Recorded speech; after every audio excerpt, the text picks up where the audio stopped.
Number one, fundamentals of solid waste management. Now, specification of these chapters are meaning of solid waste, list or types of solid waste, write the impact of solid waste, next list characteristics of solid waste, next list waste management technique. Now, first point is definition of solid waste. Now, definition of solid waste is that solid waste means a discarded material including solid, liquid, and semi-solid resulting from domestic, industrial, commercial, agricultural, mining, biomedical, institutional areas. This is the definition of solid waste. Means the waste which is discarded. They may be in solid form, liquid form, or semi-liquid form, and that waste generated from industrial area, commercial area, agricultural area, hazardous waste, biomedical waste, e-waste, etc. Now, another definition of solid waste is that solid waste is defined as the unwanted or useless solid materials generated from human activities in residential, industrial, or commercial area. Suppose take one example. For example, while manufacturing, while cutting any vegetables in home, only leaves of vegetable taken into account and another residue of vegetable throw away. Whatever the thrown vegetable material, that will be waste material, means solid waste. Another one more definition of solid waste is solid waste is defined as material that is cheaper to throw away than to store or use. Now, third definition indicates the waste material which is cheaper, which is waste material which is cheaper rather than to store or to use, means reuse. Take example of solid waste this type. Take one pen of 3 rupees, pen of 3 rupees pen, 3 rupees pen. After use of this pen, we cannot fill this pen again for again use.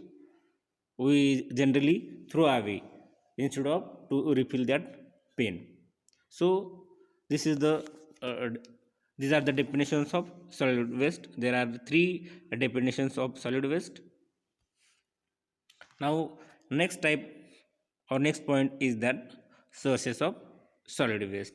Now, solid waste generally generated from uh, domestic area, so that source is called as domestic source. Solid waste also generated from institutional areas, means school, municipal offices, hospital, etc. Uh, Another type of solid waste is that commercial source.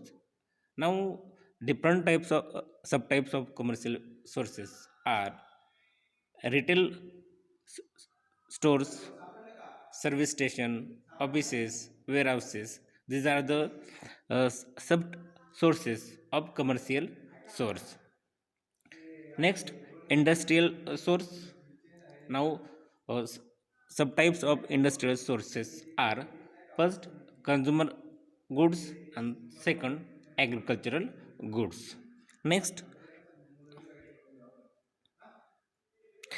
agricultural sources. Fifth number source is agricultural sources. Farm operation, food, animal and poultry farm. Third source is municipal source, demolition construction material, uh, street sweeping waste, water and sewage treatment solids, tree leaves which are along the roadside.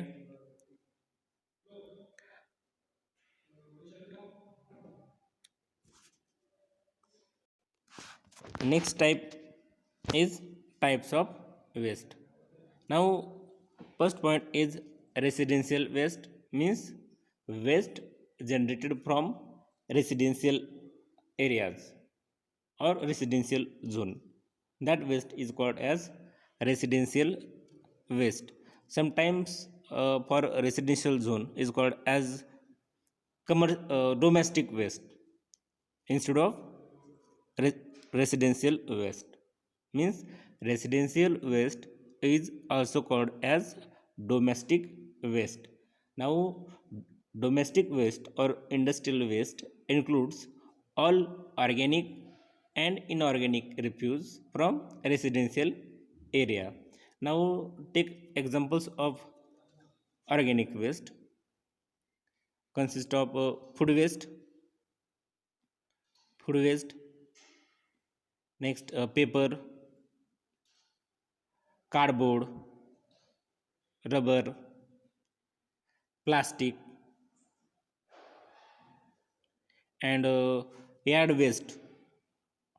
Yard waste. Yard waste means after cleaning the home premises, जे काही आपल्या घराच्या समोरचं जे काही पटांगण असतं, अंगण असतं, त्याच्यातून जे काही वेस्ट जनरेट होणारं असतं त्याला आपण काय म्हणतो, यार्ड वेस्ट. जे की प्रत्येक सकाळी आपण काय करतो, त्याला त्या ठिकाणी क्लीन करून घेतो ते आपलं यार्ड वेस्ट.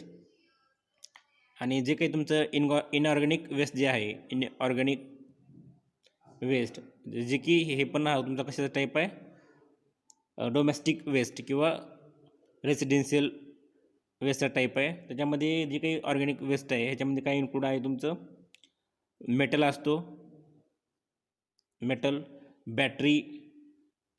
बॅटरीज, पुन्हा ऑइल, पुन्हा ग्लास येईल घरातलं तुमच्या, ग्लास बॉटल्स एक्सेट्रा. हे काय तुमचे एक्झाम्पल्स ऑफ डोमेस्टिक वेस्ट. तर आपण अगोदर टाईप्स बघून घेऊ, याच्यानंतर आपण काय करू, डिटेलमध्ये एक्सप्लेनेशन करू आपण. तर आता आपण काय बघतोय, टाईप्स ऑफ सॉलिड वेस्ट. आता जे काही टाईप्स ऑफ सॉलिड वेस्ट आहेत, आता फर्स्ट टाईप आहे तुमचं रेसिडेन्शियल वेस्ट. आता रेसिडेन्शियल वेस्टलाच आणखी काय म्हटलं जातं, डोमेस्टिक वेस्ट. म्हणजेच residential waste is also called as domestic waste. Second येईल तुमचं कमर्शियल वेस्ट येईल, जे की तुमचे स्टोर असतील, ऑफिस असतील, वेअरहाऊसेस असतील, अशा प्लेसला किंवा बँक असतील, अशा प्लेसला काय म्हटलं जातं, कमर्शियल प्लेसेस म्हटलं जातं. त्या मग कमर्शियल प्लेसेसमधून तुमचं जे काही वेस्ट जनरेट होणार आहे त्याला आपण काय म्हणतो, कमर्शियल वेस्ट म्हणतो. आता नेक्स्ट आहे तुमचं इन्स्टिट्यूशनल वेस्ट, म्हणजेच जे की तुमचं कॉलेज ते किंवा एखादं कॉलेज असेल, स्कूल असेल किंवा ऑफिसेस असतील, अशा ठिकाणून जे काही वेस्ट जनरेट होणार आहे त्याला आपण म्हणतो इन्स्टिट्यूशनल वेस्ट. ते आपण डिटेलमध्ये हे करू आपण. थर्ड टाईप आहे तुमचं construction and demolition waste. Fifth आहे तुमचं म्युन्सिपल वेस्ट आहे इथं. नेक्स्ट तुमचं येईल treatment plant site waste. Next industrial waste, agricultural waste, biomedical waste, E waste आणि हजार्डस वेस्ट. असं टोटल तुमचे काय आहेत 11 टाईप्स ऑफ वेस्ट आहेत. आपण सुरुवातीला काय केलं, फक्त लिस्ट बघितलं कोणते कोणते टाईप्स आहेत, त्याच्यामध्ये आपण एक्सप्लेनेशन केलेलं नाही. आपण डिटेलमध्ये याचं काय करू, लगेच एक्सप्लेनेशन करू. तर परत आपण एकदा टाईप बघू. पहिला झाला तुमचा रेसिडेन्शियल वेस्ट आणि किंवा त्यालाच काय म्हटलं जातं, डोमेस्टिक वेस्ट. सेकंड आहे तुमचा commercial waste. Third institutional waste. Fourth construction and maintenance waste. Fifth municipal waste.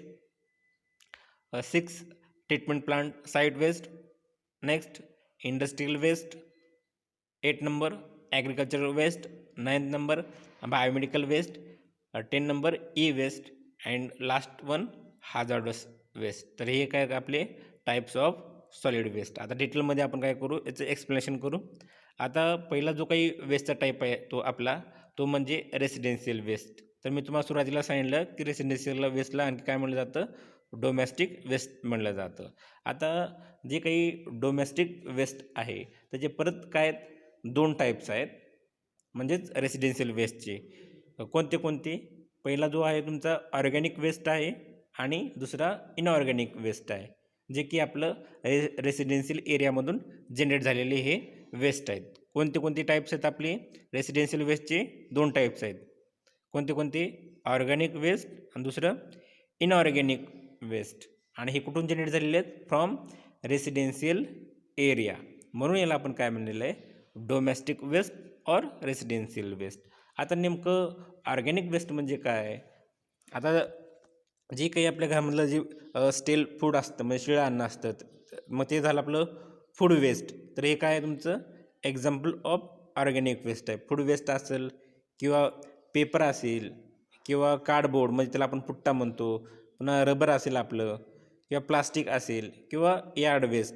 Yard waste म्हणजे काय, प्रत्येक सकाळी आपण काय करतो, जे काही अंगण असेल घराच्या समोर त्याच्या अंगण व्यवस्थित झाडून घेतो.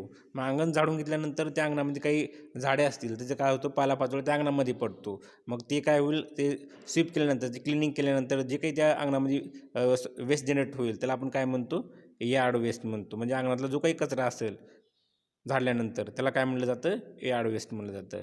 तर हे आपले काय आहेत टाईप्स ऑफ ऑर्गॅनिक वेस्ट, जे की ऑर्गॅनिक वेस्ट हा कशाचा सब टाईप आहे, डोमेस्टिक वेस्टचा सब टाईप आहे. आता नेक्स्ट टाईप कोणता आहे सब टाईप डोमेस्टिक वेस्टचा, तर इनऑर्गॅनिक वेस्ट आहे. आता इनऑर्गॅनिक वेस्ट म्हणजे नेमकं काय, जे मटेरियल डिग्रेड होऊ शकत नाही, त्यांचं डिके होऊ शकत नाही, कुजू शकत नाहीत. म्हणजे ते कुजू शकतात पण कालांतरानं, इमिडिएटली ते कुजत नाहीत किंवा डिके होऊ शकत नाहीत. मग असे कोणते कोणते पदार्थ आहेत जे की तुमचं मेटल आहेत, खूप लाँग ड्युरेशननंतर ते एखाद्या वेळेस डिके होतं, किंवा बॅटरी आहे तुमचं किंवा ग्लास आहे, पुन्हा ऑइल आहे.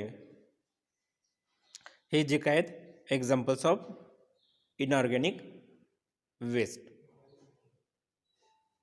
तर हे झाले आपलं रेसिडेन्शियल वेस्ट और डोमेस्टिक वेस्ट. फर्स्ट टाईप झाला. आपण याच्यामध्ये काय काय पाहिलं होतं, टाईप्स ऑफ डोमेस्टिक वेस्ट कोणते कोणते होते, ऑर्गॅनिक अँड इनऑर्गॅनिक. तर त्याचे मग आपण एक्झाम्पल पण बघितले होते. आता याच्यानंतर सेकंड टाईप आहे आपला कमर्शियल वेस्ट. आता एखाद्या वेस्टला कमर्शियल वेस्ट कधी म्हणायचं, तर कमर्शियल वेस्ट जे की तुमचं कमर्शियल सोर्सेसपासून जनरेट झालेलं आहे त्या वेस्टला आपण काय म्हणायचं, कमर्शियल वेस्ट म्हणायचं. कमर्शियल वेस्ट कधी म्हणणार, जो काही वेस्ट आहे ते कुठून जनरेट झालेला आहे किंवा कुठून प्रोड्यूस झालेला आहे, तर कमर्शियल सोर्सेसपासून प्रोड्यूस झालेला आहे, त्या ठिकाणून तो वेस्ट जनरेट झालेला आहे, म्हणून त्याला आपण काय म्हणलं, कमर्शियल वेस्ट म्हणलं. मग बाबा ते जे काही कमर्शियल सोर्सेस आहेत मग कोणते कोणते आहेत, त्या ठिकाणून आपलं कमर्शियल वेस्ट जनरेट झालेले आहेत. तर तुमचं स्टोर्स असतील किंवा गोडाऊन असेल किंवा ऑफिसेस असतील किंवा वेअरहाऊसेस असतील, या ठिकाणाहून जे काही वेस्ट जनरेट होणार आहे, कारण हे प्लेसेस कोणते आहेत आपले, कमर्शियल प्लेसेस आहेत, म्हणजेच कमर्शियल सोर्सेस आहेत. मग त्या ठिकाणाहून जे काही वेस्ट जनरेट होणार आहे, किंवा बँक्स असेल तुमची, बँक पण काय कमर्शियल सोर्स आहे, तो पण एक एक्झाम्पल आहे. ज्या ठिकाणी शक्यतो कमर्शियल सोर्स कधी म्हणणार, त्या ठिकाणी पैशाचा जो काही व्यवहार होतो, ट्रान्झॅक्शन होतं, मनी ट्रान्झॅक्शन, असे जे काही प्लेसेस आहेत त्या प्लेसेसला काय म्हणायचं आपण, कमर्शियल सोर्सेस म्हणतात. मग त्या कमर्शियल सोर्सेसमधून जो काही वेस्ट जनरेट होईल त्याला म्हटलं जातं कमर्शियल वेस्ट. मग याचे डेफिनेशन कसं होईल, commercial waste is generated from commercial sources like stores, warehouses, offices, banks etcetera. आता या ठिकाणून आता बँक म्हणलं, ऑफिस म्हणलं, स्टोअर म्हणलं, मग ह्याच्यातून नेमकं कुठल्या टाईपचं वेस्ट जनरेट होतं बाबा. आता आपल्याकडे बँक आहे, मग बँकामध्ये कुठल्या टाईपचं वेस्ट जनरेट होतं, तर त्यांचे जे काही युटिलाइज रिसिप्ट असतात त्या रिसिप्ट काय होतात, जनरेट होतात. म्हणजे तो का असतो, एक पेपर असतो, रिसिप्ट कशाची असते, पेपरची असते, कागदाची असते. किंवा काही वेळेस पार्सल आलेलं असेल, मग ते पार्सल कशामध्ये येतं, की कार्डबोर्डमध्ये येतं, पुट्ट्यामध्ये येतं, मग ते पुट्टा असेल तिथून त्या बँकेतून ते जनरेट झालेलं असेल. किंवा एखादं स्टोअर असेल किंवा एखादा मॉल असेल, तर त्याच्यामध्ये काय असणारे क्लॉथ असतील किंवा ग्लास असेल. आता एखादा मॉल असेल तर ते मॉल कशाचं आहे, तर त्याच्यानुसार तुमचं त्याच्यातून वेस्ट जनरेट होणार आहे. आता तो फॉर एक्झाम्पल टेलिव्हिजनसाठी तो एखादा मॉल असेल, टी व्हीचं शोरूम असेल, त्याच्यातून काय असणार शक्यतो थर्मोकॉल असणार आहे आणि त्या थर्मोकॉल सोबत तुमचं पुट्टा असणार, मग त्याला कार्डबोर्ड म्हणलं जातं किंवा पॅकेजिंग मटेरियल डायरेक्ट आपण म्हणू शकतो. असे जे काही वेस्ट आहेत ते कुठून जनरेट होऊन आहेत, कमर्शियल सोर्सेसच्या ठिकाणून जनरेट होऊन आहेत, म्हणून याला आपण म्हणलं कमर्शियल वेस्ट. तर याची डेफिनेशन कशी झाली, commercial waste is the waste which is generated from commercial sources like offices, stores, warehouses, banks, malls, showroom, etc. आणि याच्यामध्ये नेमकं कुठल्या प्रकारचं वेस्ट असणार आहे, तर पेपर असेल, कार्डबोर्ड असेल, प्लास्टिक असेल, पॅकेजिंग मटेरियल असेल, ग्लास इत्यादी काय असणार ह्याची उदाहरणं असणार आहे. त्याच्यानंतर थर्ड जो टाईप आहे तुमचा तो आहे तुमचा इन्स्टिट्यूशनल वेस्ट. आता इन्स्टिट्यूशनल वेस्ट म्हटल्यानंतर तुम्हाला लगेच आयडिया आली पाहिजे, जी काही आपलं स्कूल असेल किंवा कॉलेज असेल किंवा प्रायव्हेट इन्स्टिट्यूट असतील, तर हे कशाचे पार्ट आहेत, इन्स्टिट्यूटचा पार्ट आहेत. मग हे इन्स्टिट्यूटचे सोर्सेस आहेत. स्कूल असेल, कॉलेज असेल किंवा प्रायव्हेट इन्स्टिट्यूट असतील, हे काय इन्स्टिट्यूटचे सोर्सेस आहेत. मग या ठिकाणून जे काही नेमकं जे वेस्ट जनरेट होणार आहे त्या वेस्टला आपण काय म्हणणार आहे, इन्स्टिट्यूशनल वेस्ट म्हणणार आहे. आता स्कूल असेल किंवा कॉलेज असेल किंवा प्रायव्हेट इन्स्टिट्यूट असेल, याच्यातून लार्ज प्रमाणामध्ये शक्यतो काय वेस्ट जनरेट होणार आहे, पेपर असतो आणि कार्डबोर्ड किंवा एम्प्टी पेन्स असतील इत्यादी वेस्ट काय होणार त्या ठिकाणून जनरेट होणार आहे. कुठून होणार आहे, हे पेपर असेल किंवा कार्डबोर्ड असतील, एम्प्टी पेन्स असतील, हे शक्यतो कुठून जनरेट होणार आहे, स्कूल कॉलेज या ठिकाणून ते जनरेट होणार आहे. म्हणून याला आपण म्हणलं इन्स्टिट्यूशनल वेस्ट. म्हणजेच institutional waste includes waste from school, colleges, private institution and prisons. तर याला आपण म्हणलं इन्स्टिट्यूशनल वेस्ट. आता नेमकं कुठल्या टाईपचं याच्यामध्ये वेस्ट तयार होतं स्कूल कॉलेजमध्ये, पेपर, कार्डबोर्ड किंवा एखाद्या पॅकेजिंग हे असेल, पॅकेजिंग मटेरियल असेल, तर ते काय होणार आहे, ह्या इन्स्टिट्यूशनल सोर्समधून जनरेट होणार आहे. नेक्स्ट तुमचं येईल टाईप आता बायोमेडिकल वेस्ट. आता जे काही बायोमेडिकल वेस्ट आहे तर कुठून जनरेट होणार आहे, तर तुमचं बायोलॉजिकल रिसर्च सेंटर असतील, हॉस्पिटल असेल, अशा ठिकाणाहून तुमचं काय होणार आहे, बायोमेडिकल वेस्ट जनरेट होणार आहे. लक्षात. आणि जे काही बायोमेडिकल वेस्ट असणार आहे ते नेमकं काय असणार आहे, आता तुम्हाला मधून किंवा एखाद्या हॉस्पिटलमधून किंवा एखादं बायोलॉजिकल रिसर्च सेंटर आहे किंवा एखादं सर्जरी सेंटर असेल किंवा ते ऑपरेशन थिएटर असेल, यामधून नेमके कोणत्या टाईपचे वेस्ट जनरेट होणार आहे हे आपल्या सर्वांनाच माहिती आहे. एखादं ऑपरेशन थिएटर असेल तर त्या ठिकाणी काय असणार आहे, तुमचं जे काही ऑपरेशनला जे काही ॲक्सेसरीज युटिलाइज करणार आहेत ते पूर्ण काय होणार आहे, ऑपरेशन झाल्यानंतर सॉलिड वेस्टमध्ये किंवा बायोमेडिकल वेस्टमध्ये ते कन्वर्ट होणार आहे. फॉर एक्झाम्पल ऑपरेशन करते वेळेस एखादा हँडग्लोव्ज युटिलाइज केलेला असेल, त्या हँडग्लोव्जला पुन्हा वापर केला जात नाही, किंवा एखादा ऑपरन असेल आणि त्याच्यामध्ये जे काही स्मॉल इक्विपमेंट असतात, सीझर असतील, ब्लेड असतील, बँडेजेस असतील, अशी जी काही मटेरियल त्या ठिकाणी युटिलाइज केलेलं असेल तर ते त्याचा पुनर्वापर त्या ठिकाणी परत दुसऱ्या पेशंटसाठी करत नसतात. मग हे काय केलं जातं, हे फेकून दिलं जातं. मग हे फेकून दिल्यानंतर काय त्याचं वेस्टमध्येच कन्वर्ट होणार आहे. मग याला काय म्हणलं जातं, बायोमेडिकल वेस्ट म्हणलं जातं. तर मग ते कुठून जनरेट, आता बायोमेडिकल वेस्ट कुठून जनरेट झालं, हे तुमचं हॉस्पिटल असतील किंवा वेटरनरी हॉस्पिटल असेल किंवा बायोलॉजिकल रिसर्च सेंटर असतील किंवा अदर बायोलॉजिकल लॅबोरेटरीज असतील, या ठिकाणून जे काही वेस्ट जनरेट होणार आहे त्याला आपण काय म्हणणार आहे, बायोमेडिकल वेस्ट म्हणणार आहे. आणि ह्याच्यामध्ये कोणते कोणते वेस्ट असणार आहे, ह्याच्यामध्ये जे तुमचं हँडग्लोव्ज असतील, सीझर असतील किंवा सलाईन बॉटल असतील तुमच्या, किंवा बँडेजेस असतील किंवा हॉस्पिटल वेस्ट असतील किंवा ह्युमन टिश्यू असतील, हे सर्व काय तुमचे एक्झाम्पल्स ऑफ बायोमेडिकल वेस्ट आहेत. आता नेक्स्ट जो टाईप आहे तुमचा ई वेस्ट. आता ई वेस्ट शिकते वेळेस आता ते ईचं आपल्याला काय लॉंग फॉर्म असणं माहिती असणं आवश्यक आहे. ई वेस्ट म्हणजे काय, इलेक्ट्रॉनिक वेस्ट किंवा इलेक्ट्रिकल वेस्ट त्याचा अर्थ होतो. ई वेस्ट म्हणजे काय, एकतर ई वेस्ट असेल तुमचं किंवा इलेक्ट्रॉनिक वेस्ट असेल, त्याला काय म्हणलं जातं, ई वेस्ट. आता ई वेस्ट नेमकं काय तुमचं एखादं बाद झालेलं जे की तुमचं इलेक्ट्रिकल किंवा इलेक्ट्रॉनिक डिव्हाइस आहे ते बाद झालेलं आहे. मग इंग्लिशमध्ये कसं म्हणणार डिस्कार्डेड म्हणणार त्याला. मग जी काही डिस्कार्डेड इलेक्ट्रिकल किंवा इलेक्ट्रॉनिक डिव्हाइस आहे त्याला कदाचित इक्विपमेंट म्हणतात काही वेळेस. मग जे असे डिव्हाइसेस असतील किंवा इक्विपमेंट असतील जे की डिस्कार्डेड आहेत बाद झालेले आहेत त्याचं आपण युटिलायझेशन करत नाही.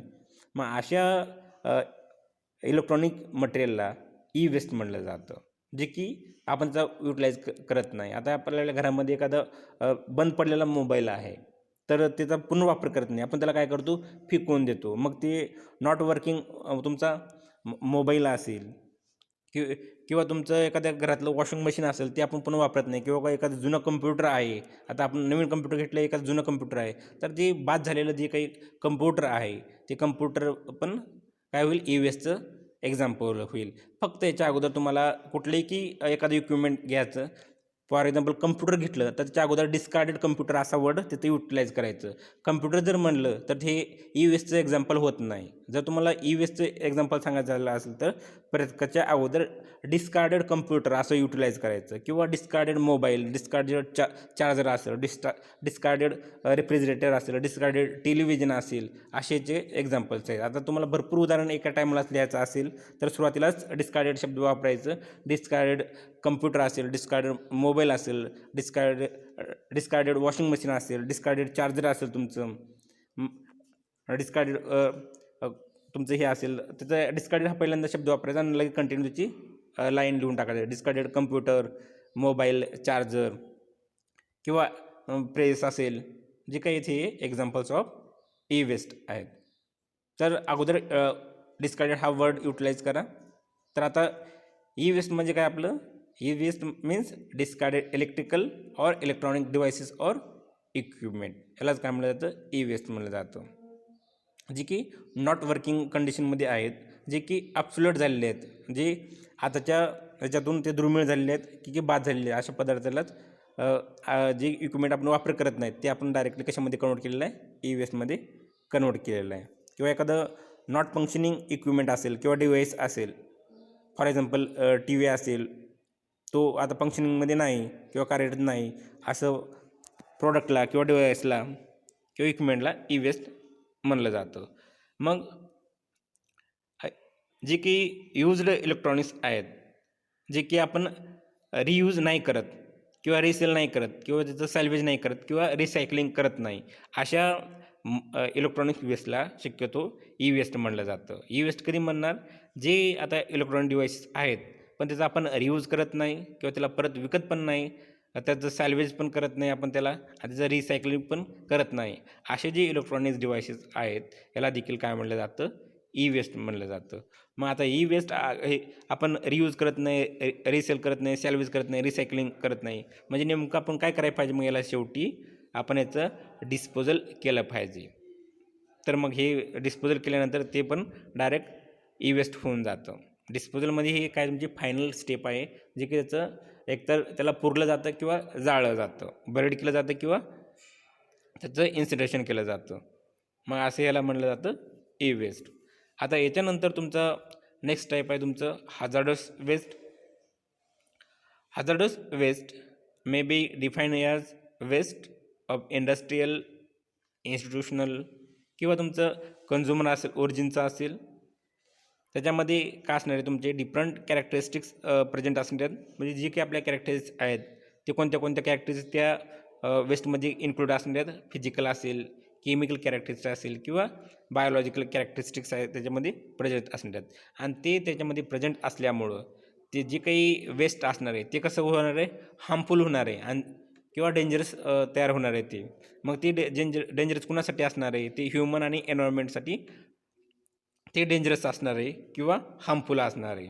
मग अशा वेस्टला आपण काय म्हणणार हजार्डस वेस्ट म्हणणार. जरी नॉर्मल वेस्ट असेल पण त्याच्यामध्ये त्यांच्या फिजिकल केमिकल बायोलॉजिकल कॅरेक्टरिस्टिक्समुळं त्याच्यामध्ये काय होतं त्याच्या इम्प्रूव्हमेंट होतं त्याच्यामध्ये ते हार्मफुल तयार होतं त्या ठिकाणी. आणि हार्मफुल तयार झाल्यानंतर ते हार्मफुल कोणाला असणार आहे एकतर ह्युमनला पण असणार आहे आणि एन्व्हायरमेंटला पण असणार आहे.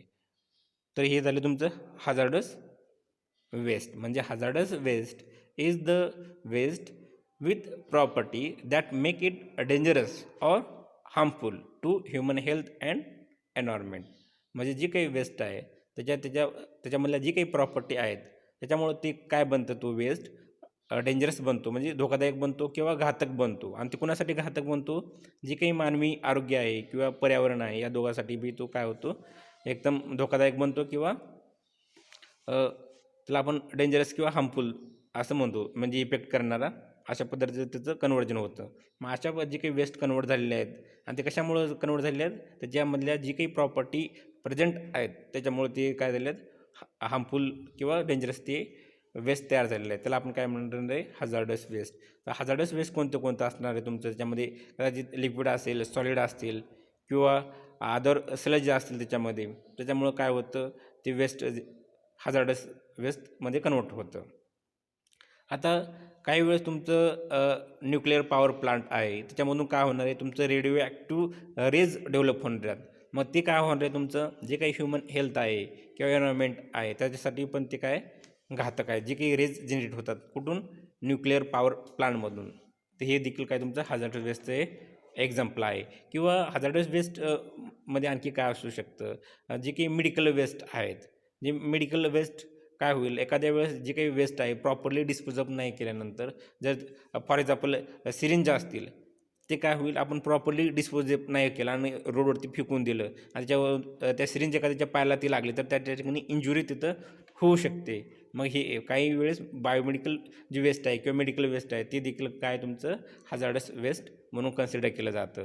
किंवा काही वेळेस तुमचं फ्लेमेबल वेस्ट आहे, म्हणजे तुमचं जे काही क्रूड ऑइल असेल, त्या क्रूड ऑइलमधून आपलं जे काही ऑइल किंवा रिफायनरी प्रोसेस असतील किंवा रिफायनरी ट्रीटमेंट प्लांट असतील, त्या ठिकाणून जे काही ऑइल काढून घेतलं जातं किंवा पेट्रोल त्या क्रूड ऑइलमधून काढून घेतलं जातं आणि मग ते क्रूड ऑइल काय केलं जातं, ते काही वेळेस ते काढून घेतल्यानंतर जो काही क्रूड ऑइल रेसिड्यू राहतो तो फेकून दिलं जातं. पण त्या ठिकाणी चुकून ते इग्नाईट झालं किंवा फ्लेम झालं तर त्या ठिकाणी स्फोट होण्याची शक्यता असते. त्याने जर आग जी असते त्याने ती पकडली गेली किंवा तिथं चुकून आगीचा जो वापर झालेला असेल तर ते काय होतं, त्या ठिकाणी स्फोट होतो त्या ठिकाणी.